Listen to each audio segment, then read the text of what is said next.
buenos días Venezuela. El sol de Venezuela nace en el Esequibo y como siempre aquí, en esta fórmula perfecta, en esa unión permanente que estamos diariamente desde aquí, desde tu programa referente informativo.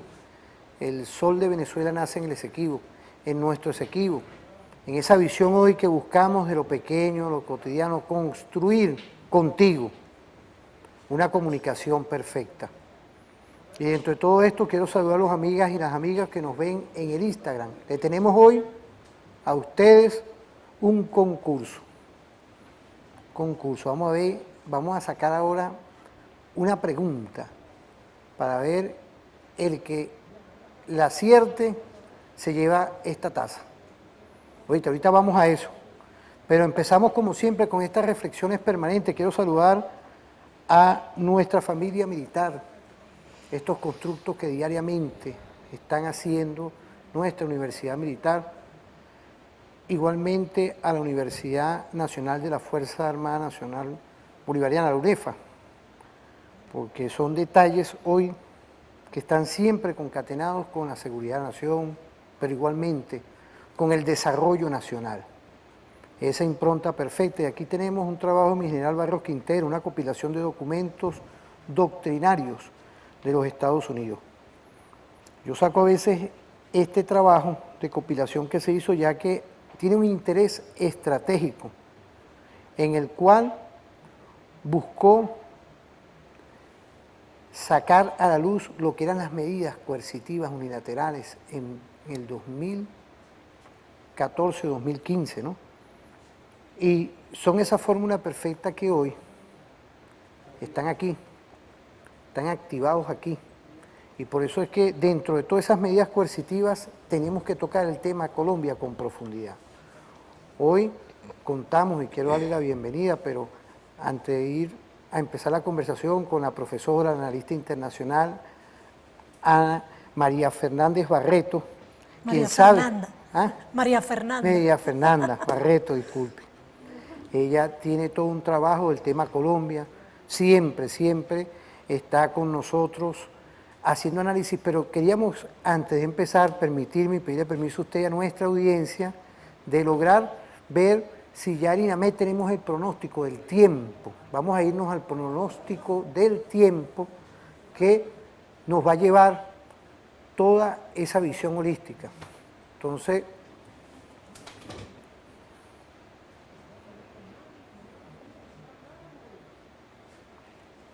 bueno, ahorita continuamos, pero fíjense, entonces dentro de todos estos temas arrancamos con esta visión.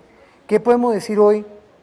Porque hay unos pueblos que nos unen por una historia común, una visión del padre de Bolívar, y también dentro de todo este contexto queríamos que usted nos llevara oportunamente toda esa visión. Antes de empezar quería decirles a todas y todos cuál es la pregunta para que se lleven esta taza. Nada más y nada menos. Señale cuál fue el militar y político más fiel al Libertador. ¿Ah? Simón Bolívar. ¿Y cuál fue el cargo político más importante que ocupó para la causa bolivariana? Los que nos están viendo en Instagram, ustedes, voten por ahí dándonos la respuesta. Señale cuál fue el militar y político más fiel al Libertador, Simón Bolívar, y cuál fue el cargo político más importante que ocupó para la causa bolivariana. Vamos a empezar entonces, ahorita que estamos hablando del padre Bolívar, donde estamos hablando de esa visión bolivariana. ¿Qué representa para nosotros el pueblo colombiano y venezolano juntos? Bueno, camarada, muchas gracias en primer lugar por la invitación. Siempre un gusto estar en tu programa y estar en las cámaras de TV Fan.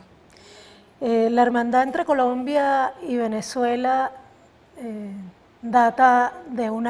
tiene una gran historia, ¿no? Una gran historia que se separa recién hace poco menos de 200 años justamente. Creo que no solamente nos une la historia de antes de la llegada de los invasores, sino también la gesta bolivariana, como lo estabas mencionando. Nos une la sangre de Ricaurte vertida en San Mateo, como nos une la sangre de Sucre vertida en Berruecos, pero también nos une muchas razones de vida, muchas cosas buenas, mucha cultura en común. Recordemos que cuando se rompe Colombia, la que ahora llaman la Gran Colombia, que en ese entonces era simplemente Colombia, se dividen muchos pueblos y culturas por la mitad. Se dividen pueblos indígenas como el pueblo Guayú, como los pueblos de la Sierra de Perijá, como algunos pueblos amazónicos, y culturas que están profundamente arraigadas como una sola cultura, como la cultura llanera y la cultura de Táchira y norte de Santander, que también es una cultura muy similar.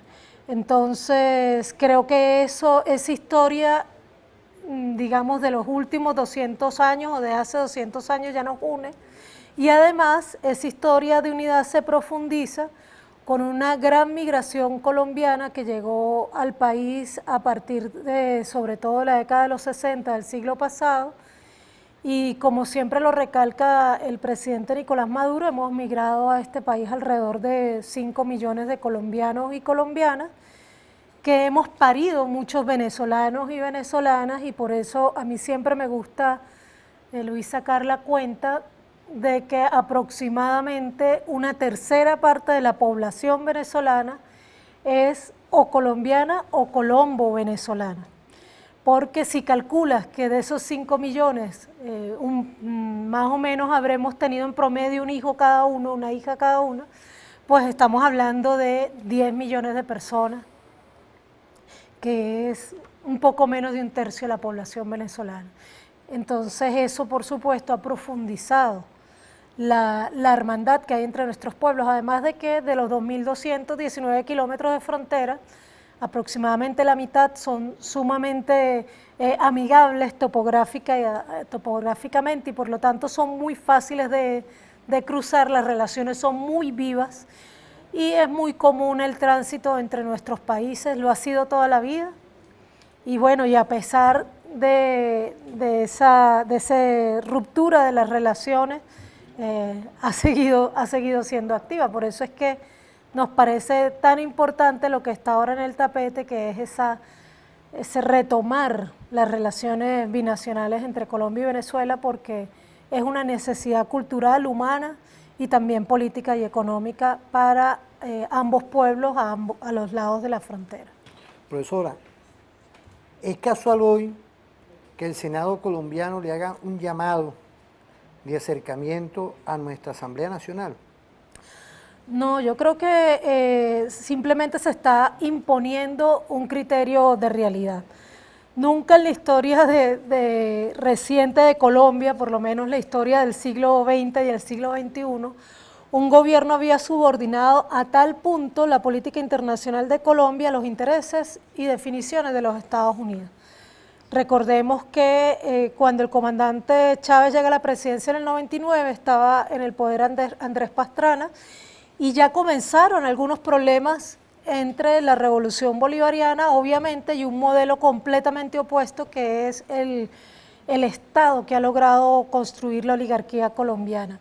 Pero ni en los peores momentos con Pastrana, ni luego con el propio presidente Uribe, que es el jefe del actual gobierno de todos modos, ni con Juan Manuel Santos, que también es otro uribista que llegó al poder, se logró, los Estados Unidos logró que Colombia llegara al punto de romper relaciones con Venezuela, porque siempre primó ese criterio de realidad que impone, entre otras cosas, las necesidades económicas de ambos países, y en particular de la burguesía colombiana. Entonces, en este momento, en el Senado no es que haya un presidente de izquierda ni gente que esté pugnando, digamos, no en el poder del Senado. La oposición lamentablemente es muy pequeña en su representación en la Cámara, en el Congreso en general, perdón, Senado y Cámara de Representantes, sino que se está imponiendo un criterio de realidad. Son ya prácticamente 2 años de ruptura absoluta de relaciones que han perjudicado mucho las economías de ambos países y que han impactado directamente en el pueblo, pero también en un sector de la burguesía colombiana que está pugnando para que ese criterio de realidad se recupere. Y además que Luis, es evidente que el uribismo por la vía electoral está en las puertas de una gran debacle para el año 2022. Así que creo que es un poco de tratar de poner orden en casa, dado que ya el panorama del poder va a cambiar, pero además sobre todo hay una gran asfixia económica mundial, una crisis capitalista mundial agravada con la pandemia, que ha puesto aún más en crisis a los sectores de la frontera, pueblos y burguesías, digamos, dedicadas al comercio, que han dependido históricamente del comercio con Venezuela.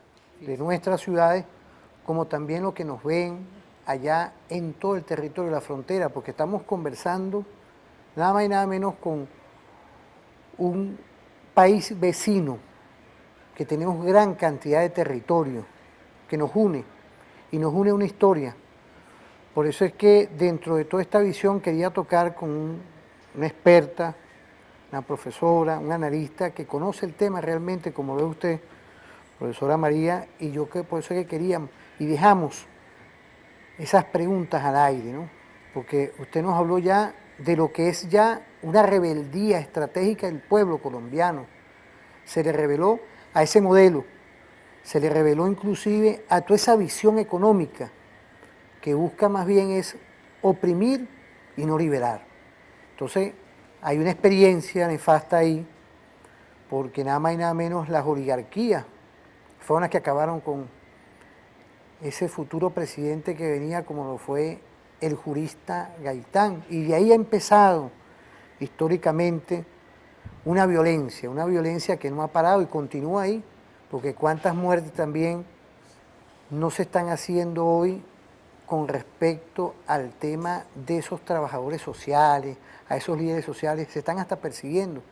Y la prensa internacional no dice nada, un silencio total mediático, mientras que aquí más bien lo que hacen es atacar al gobierno, esa prensa, esos que son financiados, tanto programas como televisoras y radio a nivel mundial, son pagados por el sistema de las grandes corporaciones contra la República Bolivariana de Venezuela.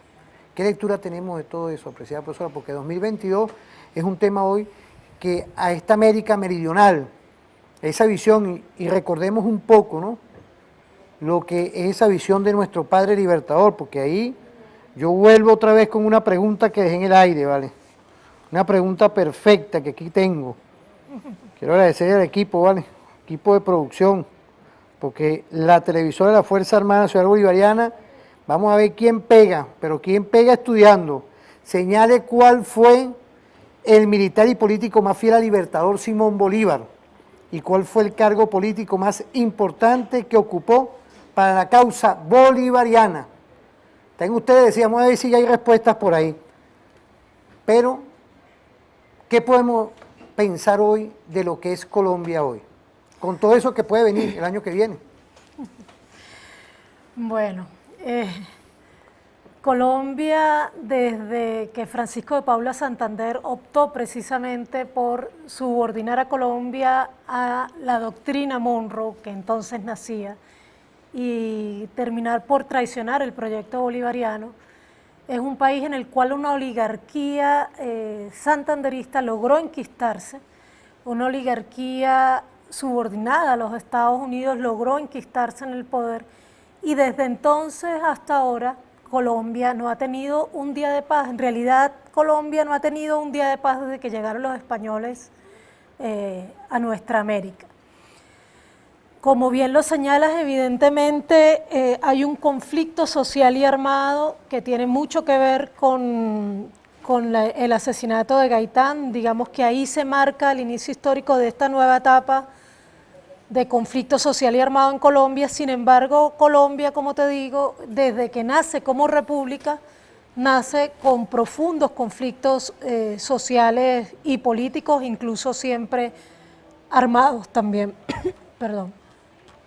En los actuales momentos, como lo señalaste, por supuesto, pensar en las próximas elecciones en Colombia es sin duda recordar a Gaitán y a todos y a todas quienes han sido asesinados siendo candidatos presidenciales, pero también es cierto que no hay para este proceso electoral alguien que se asemeje a Gaitán. Realmente no ha nacido en Colombia un líder que tenga la capacidad de unificar como la tuvo Gaitán en su momento. Pero tampoco es cierto que el pueblo colombiano ha estado durmiendo todo este tiempo. El pueblo colombiano es un pueblo muy rebelde, un pueblo que a pesar de poseer la oligarquía más violenta del continente, o la oligarquía creer que posee al pueblo, se mantiene en la lucha, se mantiene en las calles, se mantiene en los campos, y es precisamente por esa incapacidad que ha demostrado la oligarquía colombiana de lograr realmente acallar al pueblo, que su única herramienta es el genocidio. Un genocidio que, como todo genocidio, pues es sistemático, tiene un objetivo político claro y es acallar toda forma de disidencia e impedir por todas las vías posibles que el pueblo pueda llegar al poder. ¿Esto qué quiere decir? Bueno, esto quiere decir que el estallido social, por ejemplo, último, grande que vimos en este contexto de este paro nacional, que tiene antecedentes inmediatos en el 2020, en el 2019, incluso en paros regionales que se hicieron en el 2018, es simplemente la llegada de ese descontento, de esa rebeldía a las principales ciudades de Colombia. Y cuando llega a las principales ciudades de Colombia, que desde hace tiempo se creían al margen del conflicto social y armado, entonces se visibiliza. Porque al llegar a Cali, que es mi ciudad natal, por cierto, y es la principal ciudad del suroccidente colombiano, a Bogotá, a Medellín, ese conflicto social y armado tal como se vive en los campos, porque la gente en las propias ciudades de Colombia muchas veces pensaba que era mentira, que los grupos paramilitares estaban al servicio de las fuerzas militares, pero entonces vimos cómo se veía en la represión al paro nacional civiles armados disparando al lado de los militares, no solo sin que los detuvieran, sino además que los militares y los policías protegían a estos civiles armados. Mucha gente creía que era mentira cuando se denunciaba que las fuerzas militares y policiales, porque recordemos que en Colombia la policía también está militarizada, violaban, por ejemplo, a las mujeres. Y resulta que los vimos violando en plena ciudad capital o en las ciudades más importantes de Colombia, donde se dieron excesos tales como violaciones de muchachas en plena vía pública dentro de círculos humanos hechos por policías, protegiendo, digamos, invisibilizando lo que estaba pasando en el centro del círculo en plena calle. O sea, la atrocidad de las violaciones de derechos humanos en Colombia en estos últimos 200 años, pero digamos sobre todo de los años 80 para acá, que es cuando la injerencia estadounidense se da con más fuerza, pues no tiene nombre, eso es lo que estamos viendo ahora. Esperamos y todo indica que para el 2022 por lo menos el uribismo va a desaparecer, si bien de la Casa de Nariño, del centro del poder político, digamos, o ejecutivo, para no ser tan optimista, porque la presidencia tiene un peso pequeño donde hay tantos poderes de facto, pero va a desaparecer de ahí, yo creo que sin duda, ¿ya? Pero además de eso, creo que como fenómeno político, que sin duda el uribismo ha llegado a ser un gran fenómeno político en Colombia, también está ya destinado a desaparecer. Creo que incluso gane quien gane, así gane un candidato de la derecha colombiana, de la burguesía colombiana, digamos más oligarca, porque recordemos que el uribismo nace muy vinculado a una clase que logra su poder político y económico, sobre todo directamente relacionándose con el narcotráfico y el paramilitarismo, pero hay una burguesía, una oligarquía muy aristocrática, digamos, ¿no?, que está más vinculada tal vez a los sectores santistas y bueno, y a otros sectores de poder en Colombia, aunque gane ese sector o aunque ganen candidatos progresistas, yo no me atrevería a llamarlos de izquierda, pero diría progresistas, gane quien gane, creo que una de sus primeras medidas va a ser sin duda restituir todas las relaciones con Venezuela y directamente pues con el gobierno bolivariano. Fíjese, vamos a ir a una pausa, pero antes de la pausa quiero agradecerle toda esa apreciación y por eso es que la invité con todo el respeto, porque sé que usted es parte de todos esos estudios y de toda esa visión objetiva de lo que está ocurriendo en Colombia. Hay que mandar unos mensajes, ¿vale?, del Frente de Pescadores. Saludos, Marcano, próximamente tiene que estar por aquí, ¿vale? ¿Oíste? Saludos. Vamos a ir a una pausa, pero quiero saludar a los que nos siguen en Instagram, porque no podemos dar esos detalles así. Vamos a ver qué compromiso tienen ustedes. Aquí está Chito Coltrón, Domínguez EZ, Gigante Rojo, Roseliano Díaz, Davis.Gómez, Fundación Piso Ney, Artillería Bolivariana, y quiero saludar a Agrofan. Y vamos a ir a una pausa y volvemos con tu programa referente informativo.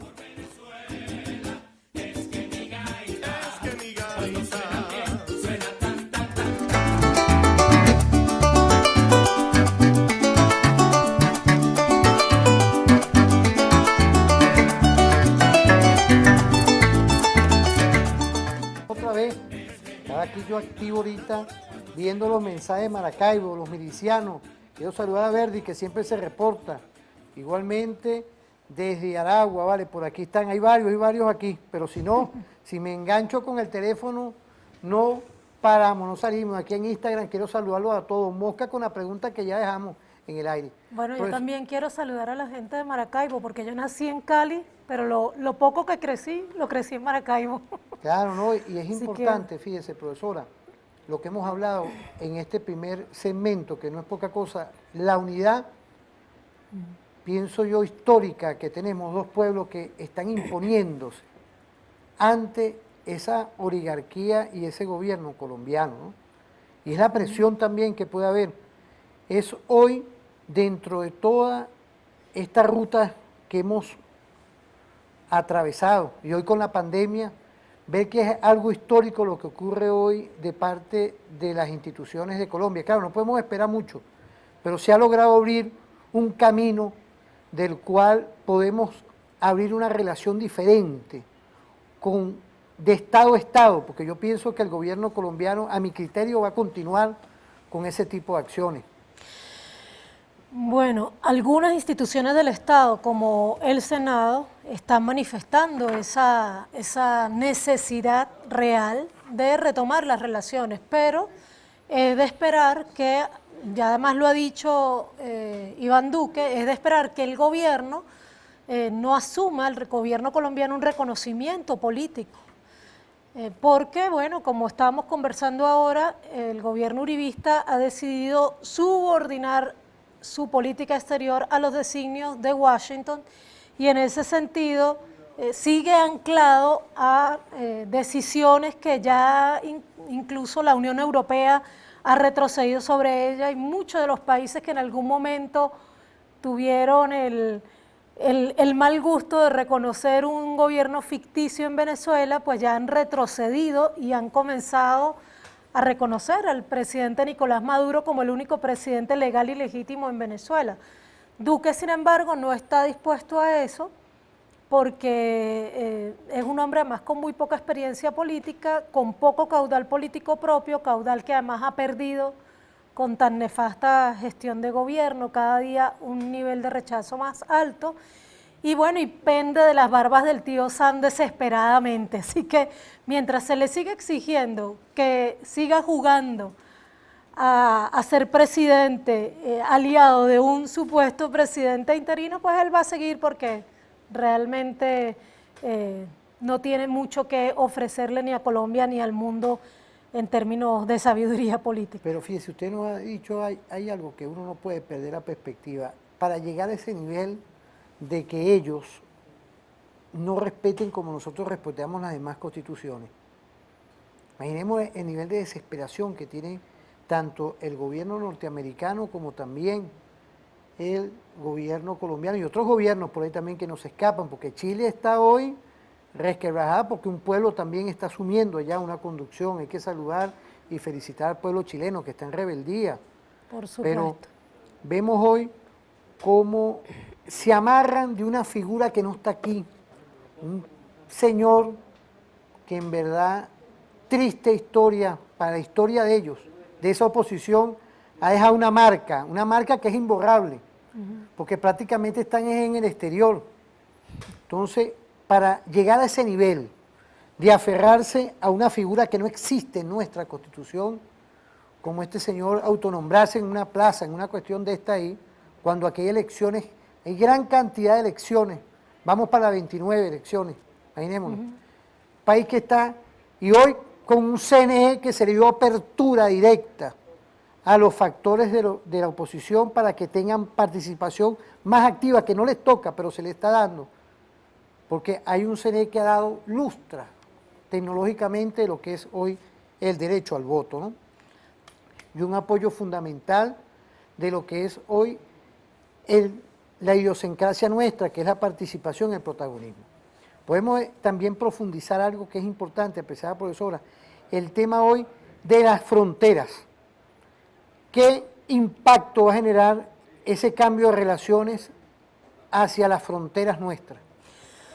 Bueno, en primer lugar, si se retoman las relaciones entre Colombia y Venezuela, se regularizan las relaciones, porque las relaciones siguen existiendo en el ámbito más importante, que es entre los pueblos. Esas relaciones no las han logrado romper los Estados Unidos ni la oligarquía colombiana.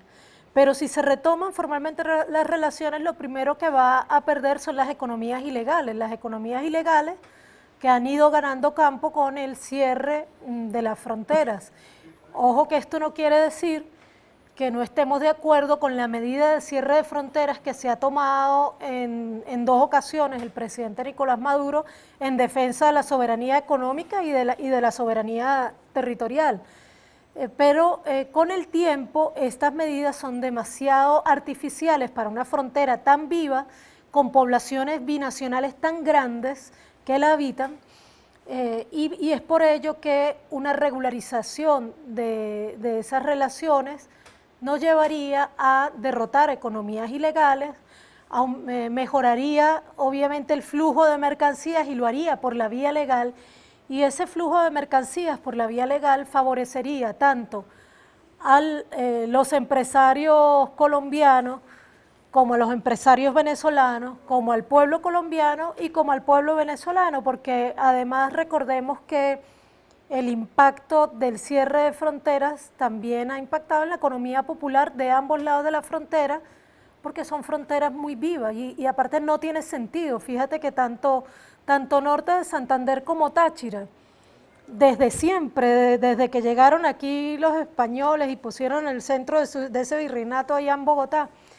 la relación entre el norte de Santander, Zulia y Táchira, bueno, fue tan profunda porque ambos departamentos, el departamento norte de Santander y Táchira, Zulia, como estados, están más cerca entre sí que cada uno de su respectiva capital, ¿ya? O sea, es más fácil ir de norte de Santander a Táchira que a Bogotá, igual que es más fácil ir de Táchira al norte de Santander que a Caracas. Entonces, es una relación muy viva comercialmente desde que llegaron los españoles a nuestra América, desde que nos invadieron, es una relación muy viva la que hay entre esos territorios, digamos, ¿no?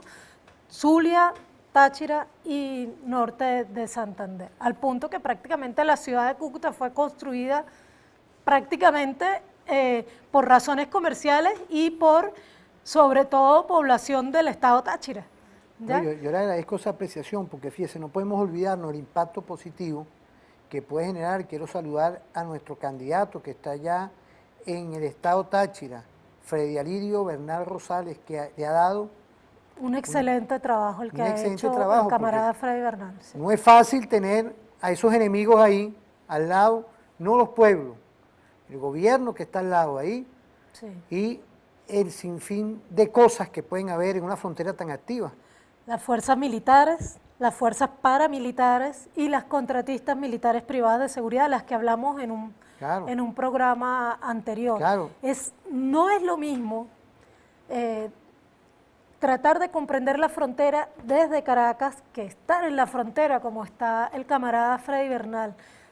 Suceden muchas cosas cuando se planifican políticas para frontera desde Caracas.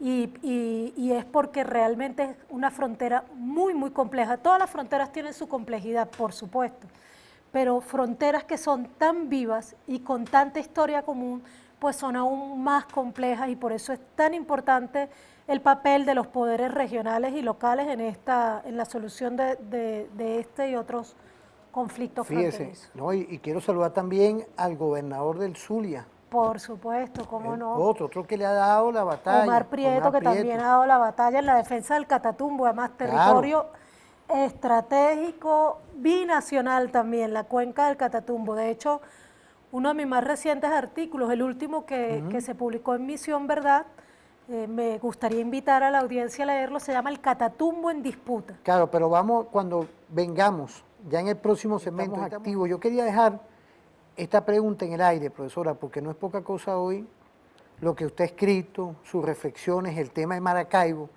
lo que hablamos un poco ahorita referentemente al Táchira, Apure también, son fronteras, territorios calientes, del cual los que nos pueden estar viendo ahorita, está nuestra Fuerza Armada Nacional Bolivariana, nuestros 4 componentes estratégicos y nuestra milicia, como quinto componente, incorporados en la defensa, en el desarrollo nacional, en todo esto que tiene que ver hoy, la garantía de nuestra soberanía. Por eso es que es importante a todas y todos que señalemos con profundidad todos estos temas. Vamos a ver qué nos dice la gente de nuestro Instagram, por ahí quienes están activos ahí. Vamos a saludarlos porque si no, no hay pregunta, ¿vale? Y aquí está, mira, aquí tenemos El Vaso, Joel Córcega, Denis Maíz Huelun, Yami Moreno y Astrid Piso 22. Quiero saludar a todas y todos los que nos están viendo ahorita y volvemos otra vez con nuestra pregunta. ¿Por qué? Porque quiero que se lleven este vaso hoy. Bueno, vamos a ver. Señale cuál fue el militar y político más fiel al libertador Simón Bolívar y cuál fue el cargo político más importante que ocupó para la causa bolivariana. Pasa que estoy así, estoy aquí activo con esto. Mira, aquí está este vaso. Esto está que se va. Vamos a ver quién se lo lleva con la respuesta de esta pregunta. Vamos a ir a una pausa. Que se la va a llevar alguien de Cumaná, apuesto. Bueno, pues usted está en Cumaná. No, yo apuesto. Bueno, pero fíjese, está en Cumaná, está en Maracaibo. Está rotando todo el país. Pero le agradezco, profesora, todas estas reflexiones que usted nos está dando, porque le da una profundidad al tema de Colombia, porque en estos días va a haber noticia. Sí. Una noticia que esperemos que sea en favor de los dos pueblos. Correcto. Porque eso es lo que uno busca aquí, que sea en favor de todos nuestros pueblos. Vamos a una pausa y volvemos con tu programa referente informativo.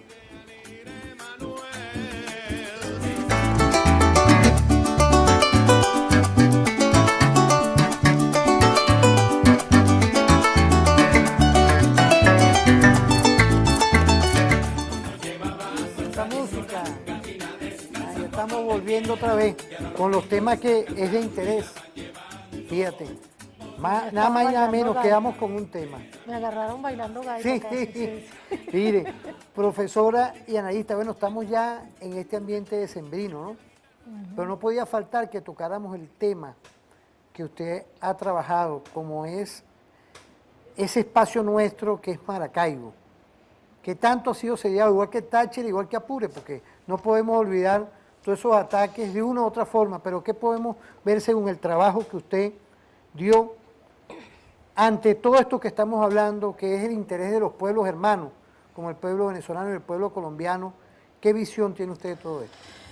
Bueno, fíjate, precisamente volviendo a la historia bolivariana, los Estados Unidos, que ya nuestro libertador sabiamente preveía como un peligro imperialista sobre nuestra América, siempre se preocupó por romper la unidad de nuestros pueblos. De hecho, lo vemos en los documentos de la convocatoria del Congreso Anfictiónico de Panamá, cómo Bolívar era renuente a invitar a los representantes de los Estados Unidos, pero las maniobras de Santander, de Rivadavia y de otros, pues lograron una invitación que por suerte para nuestra América y el proyecto bolivariano en ese momento no logró concretarse. Sin embargo, los Estados Unidos sigue valorando la unidad entre nuestros pueblos como un gran peligro. Y es por ello que esa política de mantener una zanja entre nuestros países, enzanjar las relaciones binacionales, sigue siendo estratégico para los Estados Unidos porque así como hace 200 años conquistamos nuestra independencia en unidad, ellos saben plenamente que la derrota del imperialismo y esa lucha por la definitiva independencia y por la construcción de nuestra soberanía también será un producto de esa unidad, y a ese producto es el que ellos tanto temen. En ese sentido, pues, yo trabajo el tema de frontera como colombo-venezolana que soy, y he escrito un manual que me gustaría decirle a nuestra audiencia que lo puedan buscar en internet. Se llama Manual para defender la revolución desde nuestra comunidad, y allí hablo precisamente de cómo en el territorio fronterizo lo más estratégico para la defensa de la seguridad es la construcción del Estado comunal, la construcción de las unidades populares de defensa integral de la milicia bolivariana, y aprovecho para mandar un saludo al Comando General de la Milicia. Yo también, como ya sabes, soy miliciana, y el fortalecimiento de la unidad entre nuestros pueblos de ambos lados de la frontera. Solamente así, unidos, podremos realmente defender no solamente la revolución bolivariana, sino la propia soberanía de Colombia, que lamentablemente está absolutamente penetrada por los Estados Unidos. Tal como estuvimos conversando ahora hace un rato, camarada, a partir de la década de los 80 comienza una nueva etapa en la penetración de los Estados Unidos sobre Colombia, con la excusa de la guerra contra las drogas. Luego viene la excusa de la guerra contra el terrorismo, y ahora están en una excusa de una fulana guerra contra la corrupción. Lo único que sabemos a ciencia cierta es que siempre tienen excusas para la guerra. Nosotros y nosotras, quienes aspiramos la paz para cada una de nuestras naciones y entre nuestras naciones, pues no podemos más que oponernos a esa terrible penetración de los Estados Unidos que ha constituido a Colombia en el principal enclave militar y también político de los Estados Unidos en la región latinoamericana. Y obviamente eso pasa, Luis, por una comprensión de la realidad de la frontera que, como te decía, debe superar el centralismo, el excesivo centralismo que a veces parece que pretendemos dictar políticas de frontera desde Caracas, cuando la frontera es un territorio tan lleno de complejidades que para conocerla, pues hay que vivirla. Y ahí yo quiero de verdad darle a usted, con todo el respeto que se merece, esa perspectiva de análisis. Porque yo soy muy celoso en las personas que vienen para acá y hacer su análisis, por eso que la felicito. Estoy recibiendo mensajes del sector universitario, de nuestro sector militar también. Saludar a nuestra brigada, la Policía Militar, General Herrera por allá, saludarlo. Y igualmente a nuestra Universidad Militar, a nuestra Red y Capital, nuestro Mayor General Tábata, todo ese equipo perfecto, de esa visión holística de lo que es hoy nuestro, igualmente. Saludar a nuestros militares, saludar por otra parte a nuestro Instituto de Altos Estudios de la Seguridad de la Nación, nuestro general González, toda la Universidad Militar, y enfocarnos en lo que usted nos está hablando. Son territorios que tienen un lazo histórico, que la vida nos da un tiempo para que las y los ciudadanos estemos aquí. Cuando uno pasa al otro plano quedan generaciones. Es una etapa generacional de lo que es hoy.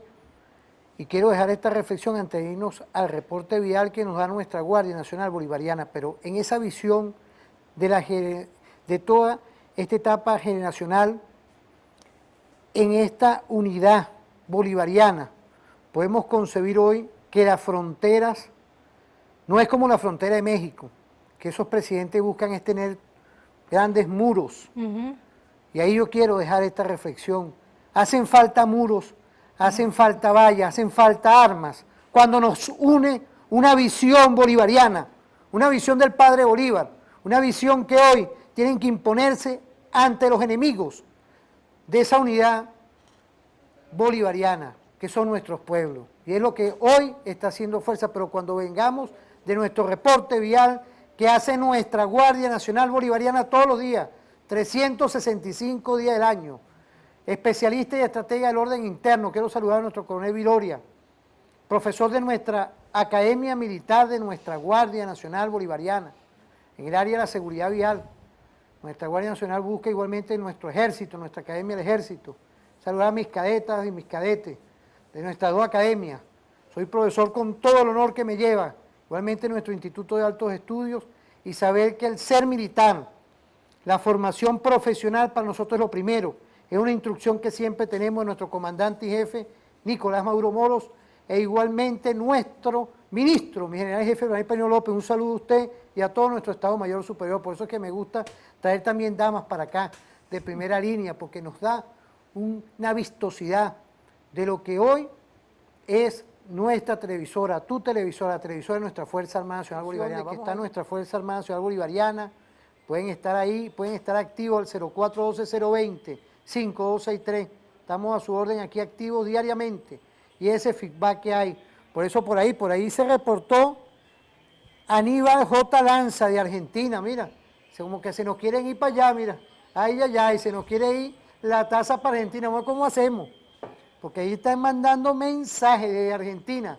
Entonces, esto es importante hoy, porque fíjese, dentro de todos estos temas, dentro de todo este contenido, está perfectamente lo que usted está hablando, profesora. Estamos aquí con todos estos reportes, pero también aterrizar en algo. Nos pueden desunir todo este tipo de acciones bélicas, en apuro esos señores irregulares que buscaron oprimirnos a nosotros. El tema será que esa oligarquía ya lo que quiere es imponer muros como pasó en México, entre la frontera de México y Estados Unidos.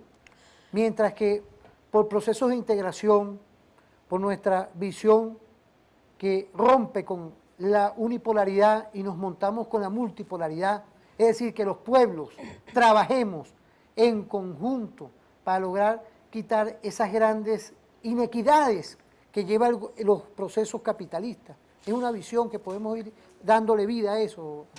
Bueno, yo creo que evidentemente el capitalismo depende de que los pueblos no se unan, de eso depende su supervivencia. Hay sectores de la ultraderecha colombiana que seguramente quisieran construir un muro, pero no es el interés de toda la derecha colombiana, porque buena parte de la derecha colombiana tiene intereses económicos en una relación activa y legal con Venezuela. Por supuesto, siempre están los factores vinculados a ese poder del narcotráfico en nuestra América, que muy sabiamente el presidente Chávez decidió expulsar al administrador, al gerenciador del narcotráfico en nuestra América, que es la DEA. Esa pretensión de poner muros entre nuestros pueblos o zanjas, podemos verla también, por ejemplo, en el candidato de la ultraderecha chilena, José Antonio Kast, promotor de la xenofobia contra los venezolanos, venezolanas, incluso colombianos y colombianas en Chile, quien entre sus propuestas electorales está planteando hacer una zanja en la frontera chilena precisamente para evitar la entrada de inmigrantes, de modo tal que el planteamiento de separar nuestros pueblos es un planteamiento esencialmente contrarrevolucionario y proimperialista, sin lugar a dudas. Fíjese, y hay otra visión, ¿no? De que a pesar de todo este esquema bélico, tanto con la guerra convencional como pasó en Apure, y ahí está nuestro grupo de acciones de comando, nada más y nada menos está nuestra Guardia Nacional activa con nuestro ejército, todos los componentes abocados ahí de nuestra Fuerza Armada Nacional Bolivariana, nuestro CEOFAN. Quiero saludar a Domingo, general y jefe Domingo Hernández Lares, ¿no? En esa visión de la guerra no convencional con lo que se ha descubierto en todos estos tiempos, con la guerra de la moneda, todo ese sinfín de cosas, hoy vemos como los pueblos siguen activos y presionan, principalmente el pueblo colombiano hoy, porque nuestro gobierno está activo en unión cívico-militar perfecta siempre. Es decir, nuestras fronteras están abocadas, así sea por nuestros protectores, en el caso del Táchira, Freddy Alirio Bernal, como también nuestros gobernadores, porque es un tema de Estado, de alta política y del cual está el interés de todos nuestros nacionales ahí, como también los nacionales que se respeta su identidad, nuestro pueblo colombiano. En esa visión, hoy, si se realiza el protocolo institucional de parte, fíjese la palabra, protocolo de parte del Estado colombiano, en el caso del Senado, el Congreso, todos ellos ahí, podríamos empezar ya a tener ya una perspectiva a corto y mediano plazo de una relación fuera de lo complejo con ese gobierno, pues un gobierno que es enemigo de todo lo que tenga que ver con Venezuela. No, y del pueblo colombiano también. Y del mismo pueblo colombiano, de una gran mayoría del pueblo colombiano. Entonces pudiéramos hoy tener una visión no nada más en lo económico, sino una relación en las diferentes áreas que nos unen, en el tema cultural, en el tema que hoy es importante porque hay que regularizar aún más el tema de las comunicaciones satelitales hacia acá, porque el impacto que tienen ese aspecto radioeléctrico es una visión hacia lo que crear paradigmas más bien de que en vez de que seamos hermanos, lograr ver, estas son reflexiones mías, lo que buscan es desunirnos, como que hay un plan estratégico para seguir torpedeando por todas las vías el tema mediático, nuestra cultura que nos une todo. Hay un sinfín de cosas históricas que nos unen y esas oligarquías buscan es desunirnos a nosotros. Por supuesto. Hoy como ayer la oligarquía colombiana encuentra su espejo en la oligarquía venezolana que mantuvo el poder hasta la llegada de la Revolución Bolivariana. Por eso es que vemos que, por ejemplo, ante estos brotes de xenofobia promovidos desde el gobierno colombiano, la vicepresidenta venezolana Delcy Rodríguez hizo una categorización muy interesante de esa xenofobia al calificarla como una expresión de aporofobia, porque realmente es una xenofobia que en términos clásicos podemos definir como una xenofobia de clase. No es igual el trato que se le da a un migrante, una migrante que llega apenas con pocos enseres y con su fuerza de trabajo como único recurso para vender al mercado, que el trato que se le da a la migración de la oposición venezolana que vive en Bogotá y que ostenta unos altísimos niveles de vida, unos lujos groseros, que incluso son groseros para el pueblo colombiano y que no se pueden explicar de otro modo como no sea por el hecho de que han participado en la rapiña de los bienes venezolanos en Colombia, caso Monómero, que por su vinculación con el narcotráfico y por supuesto por el financiamiento que le da a los Estados Unidos. Entonces es un trato muy distinto el que se le da a quienes migran siendo dirigentes o pseudo dirigentes de algún sector de la oposición que a quienes migran humildemente desde Venezuela hacia Colombia, porque obviamente esta guerra multidimensional contra Venezuela tiene un altísimo componente económico y también psicológico y comunicacional y ha promovido una migración económica desde Venezuela que, bueno, para la historia venezolana no tiene precedente porque Venezuela es un país acostumbrado a recibir migrantes, por lo menos desde la segunda mitad del siglo XX en adelante. Así que, bueno, creo que esa xenofobia que se está promoviendo ahora desde el Estado colombiano y que ha motivado que el presidente Maduro incluso anuncie que se va a demandar al gobierno de Iván Duque ante la Corte Penal Internacional es una xenofobia de clase contra la cual nos hemos pronunciado, por cierto, los colombianos, colombianas, colombo-venezolanos y colombo-venezolanas residentes en Venezuela, Ese comunicado, ese pronunciamiento está ya circulando en internet, ahí lo pueden buscar. Se llama Pronunciamiento de colombianos, colombianas, colombo-venezolanos y colombo-venezolanas residentes en Venezuela a propósito de los ataques xenofóbicos contra la migración venezolana en Colombia. Fíjate, yo por eso fue que toqué el tema de que hay una campaña, ha habido una campaña de manipulación y usted acertadamente nos lleva con las consecuencias de que nuestros nacionales allá están en peligro. Hubo 2 muertes ahorita, de un joven y un niño, que lo hemos cuestionado y lo seguiremos cuestionando aquí. Pero fíjense, pero vamos a ir a una pausa, porque hay otras cosas que vienen los balances en el último segmento, y no quería dejar pasar también todo lo que conlleva con esta apertura. ¿Por qué? Porque ahorita los que están pasando de un lado a otro son con una visión de salud, una visión educativa, porque hay una frontera muy activa. Entonces, cuando vengamos, ¿qué podemos decir como balance por el día de hoy de esa relación histórica que tenemos entre ambos pueblos en toda la frontera? No estamos hablando nada más en el Táchira, estamos hablando en Apure, en Amazonas, por ahí un reporte ahorita de Amazonas, quiero saludar al coronel Goyo, por allá en Aragua también, mandó ahorita un mensaje, me han mandado varios mensajes de personas mandándome la respuesta de lo que es por el Instagram, es en el Instagram, se lo estoy diciendo ahorita, respóndame, la pregunta es en el Instagram, ¿quién fue ese militar fiel a nuestro padre libertador y tuvo un cargo estratégico para toda nuestra visión bolivariana? Cargo estratégico, ¿eh? Aquí estamos, mira, aquí estamos, aquí está la taza. Quiero saludar a Sedinaz 2021, felicitaciones por sus 10K seguidores, saludo, ¿vale? Aníbal Puntolán, ese es el de Argentina, ¿vale? Un saludo solidario de la tierra de mi general Perón. David Sandoval, igualmente Torres Salva 498, solo unidos somos invencibles, así es.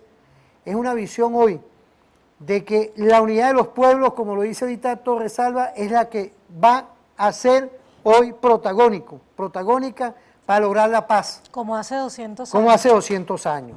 Vamos a ir a una pausa y volvemos con tu programa referente informativo.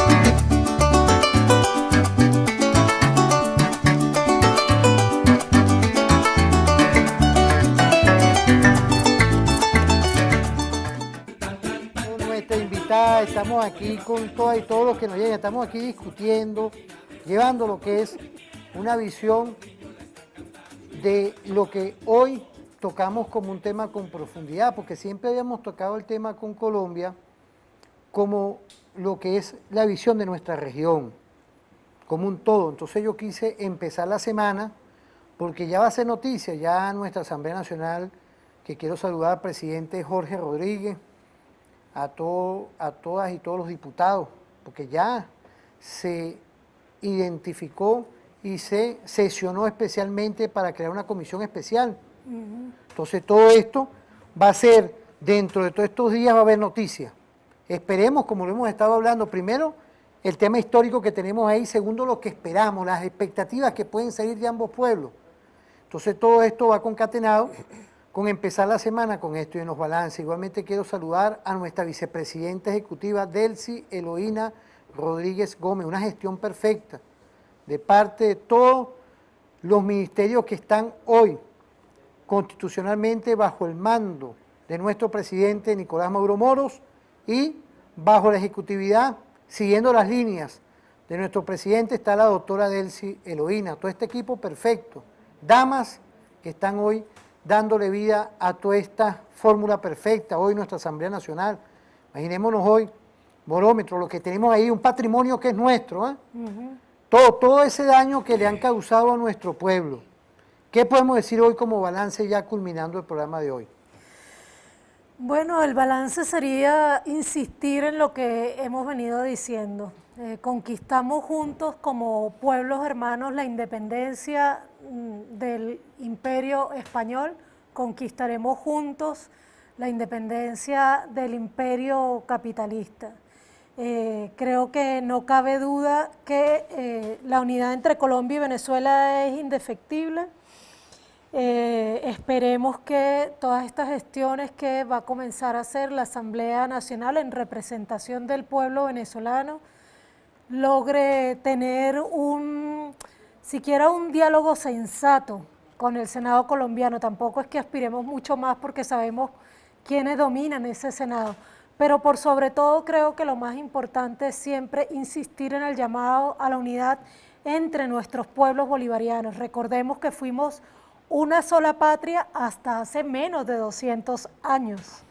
La patria en aquel momento llamada Colombia y que hoy los historiadores llaman la Gran Colombia. Así que juntos y juntas es que seremos invencibles. Así fuimos invencibles y así seguiremos siendo invencibles. Y por supuesto insistir en que la xenofobia es una vergüenza para la humanidad, desde el punto de vista humanista no tiene sentido, pero además es absolutamente contrarrevolucionaria. Así que nosotros y nosotras seguimos insistiendo siempre en el llamado contra la xenofobia. Pedimos al pueblo colombiano que no se preste para la xenofobia contra la migración venezolana en Colombia, como los demás pueblos de nuestra América.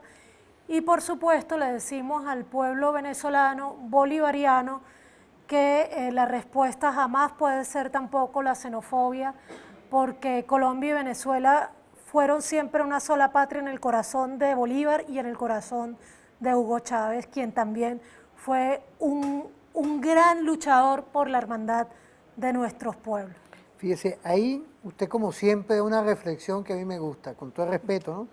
Gracias. Pero fíjese, nada más de tocar Hugo Chávez, el esfuerzo que hicimos para una paz que esos presidentes han implosionado por todas partes, ¿eh? Ellos mismos han acabado. Pero el esfuerzo que hizo, y era canciller nuestro presidente, era Nicolás canciller, el esfuerzo que se hizo también al pueblo cubano, al gobierno de Cuba, todo ese esfuerzo que se hizo para lograr que de esa atrocidad que se hizo con Gaitán finalizara y se insertara todo al mundo político, al mundo real de una democracia.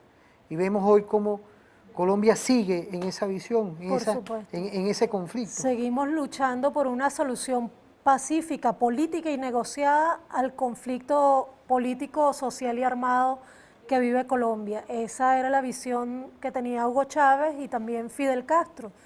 Por eso es que ahora, por ejemplo, cuando se ha vuelto a hablar de retomar diálogos con el Ejército de Liberación Nacional, se ha vuelto a decir que se necesita del apoyo de Venezuela y Cuba para ello.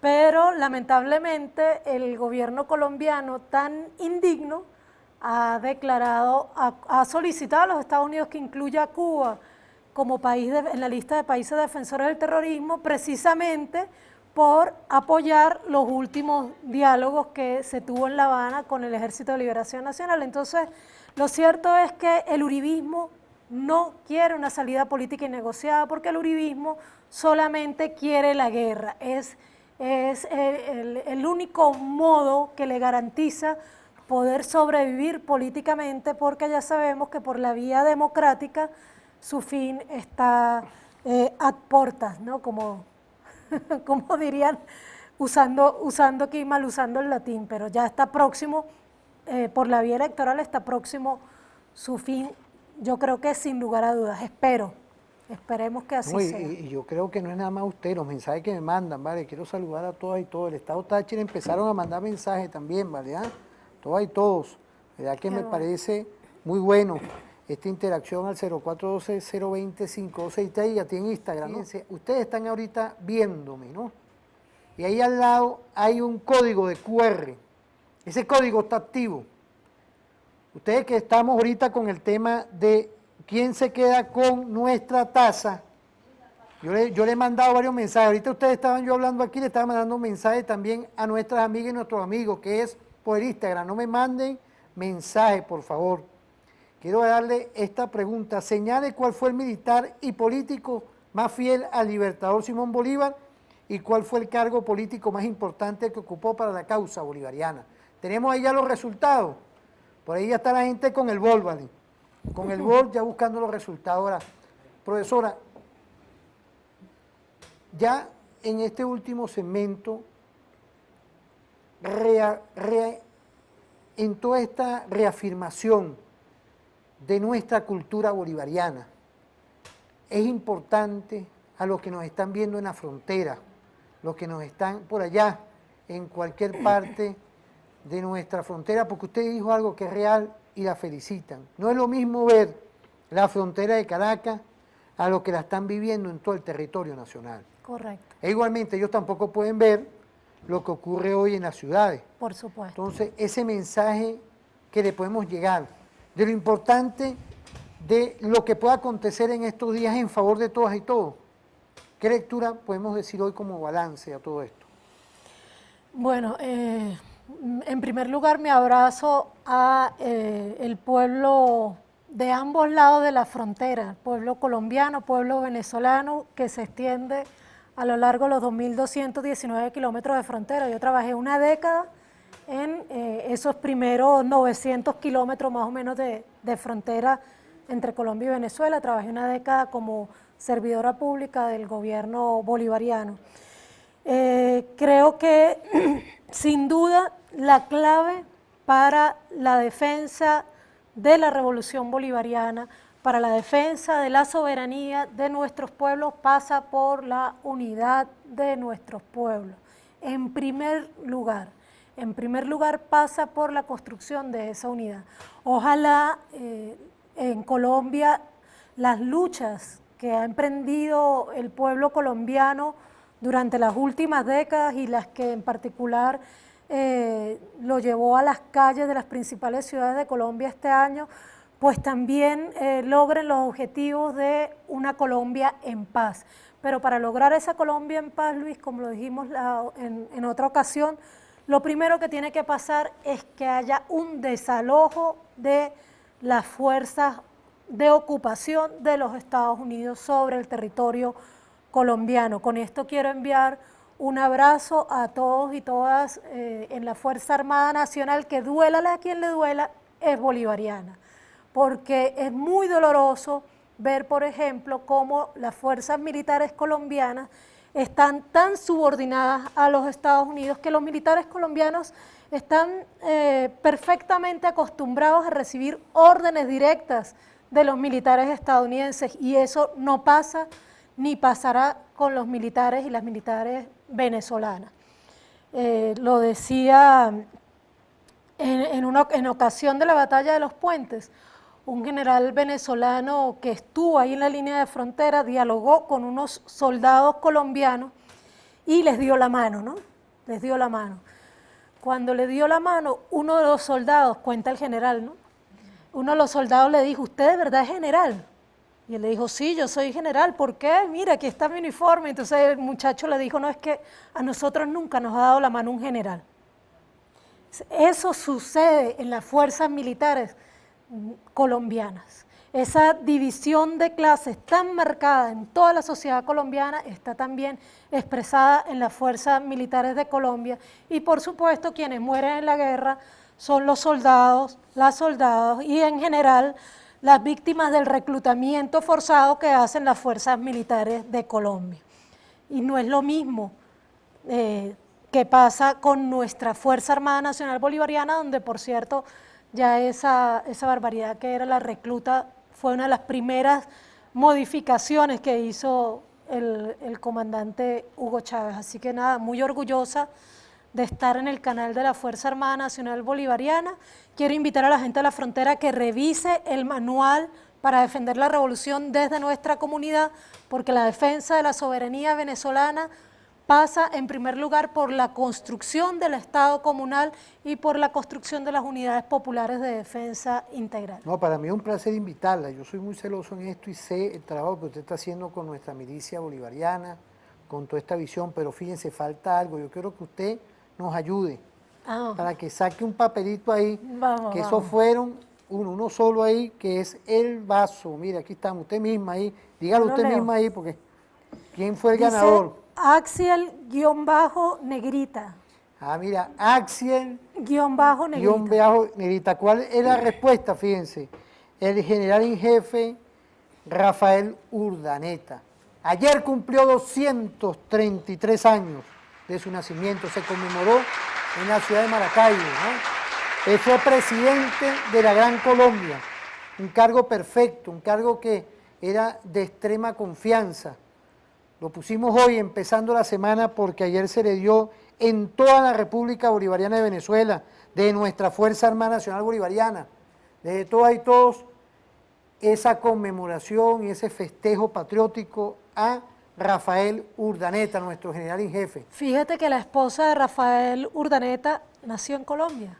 Y es precisamente la expresión, Dolores Vargas, es la expresión también de esa unión de las naciones. Por eso en Venezuela se han realizado ya 2 ediciones de los encuentros binacionales de mujeres por la paz, que ha dirigido la compañera María León, y se llaman precisamente así, Dolores Vargas. Fíjese, y Ana María Campos. Ayer nuestra Fuerza Armada Nacional Bolivariana, nuestro comandante y jefe, le dio, como debe ser y como siempre se le da a nuestros generales en jefe, nuestra historia militar. Vamos de verdad por el día de hoy, quiero agradecerle este compartir que hayamos tenido hoy.